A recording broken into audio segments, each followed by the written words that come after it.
I haven't picked up a camera like 2 weeks already, and today I'm gonna share you 5 tips you must know in Japan, which can save you not only time but also money.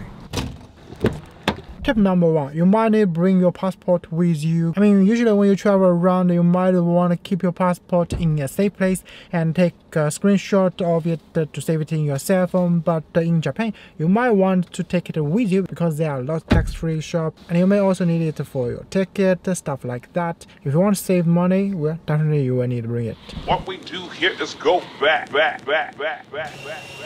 The second thing is about the hotel. For some reason, the hotel at Saturday is much more expensive than the normal days. You can either use Airbnb to avoid it, or check the price before you book the hotel to avoid the Saturday situation.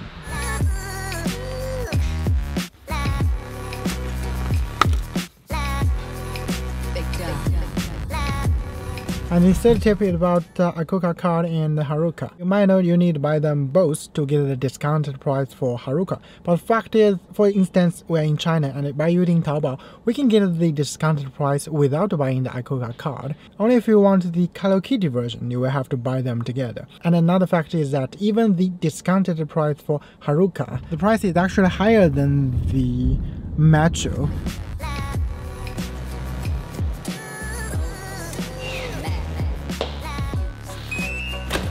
But if you're not a Hello Kitty lover and you happen to be an iPhone user, then there's a social card on your iPhone, so you don't need to buy the physical card and you can already use it on your iPhone. The only downside is you need to double click the button, use Face ID to unlock it. While if you have Icoca card, you just pull it up, and for some vendor machine you can also use Icoca card, but you cannot use your iPhone even with the social card.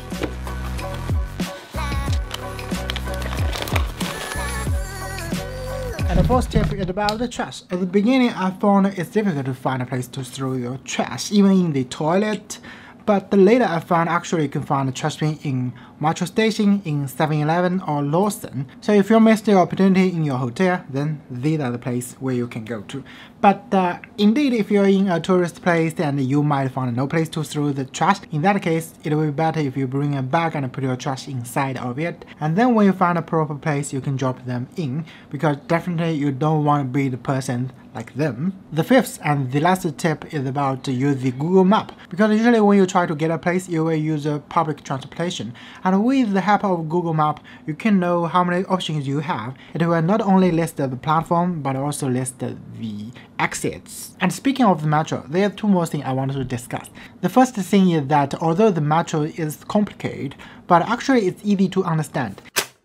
There will be a train which have different destinations like B and C, and another scenario is that from A to B there will be different stations, and different train will stop at a different place, usually by speed. It may seem complicated, but the fact is that the train will have like local, express, and then here it will have destination. So it's actually easy to understand. And there is another thing called express. It goes from point A to point B, but you will need extra ticket to have a designated seats to get on, so you just notice that will be fine. Another thing is about the entrance. Sometimes you might come across the entrance doesn't have elevator, because for one metro station it might have like 10 to 20 exits. And if you ever come across a situation which there is no elevator, then what you can do is try to find a closed shopping mall, because I can almost guarantee you inside of the shopping mall it will have elevator leads to the metro station. That's it for me today, and see you in the next one.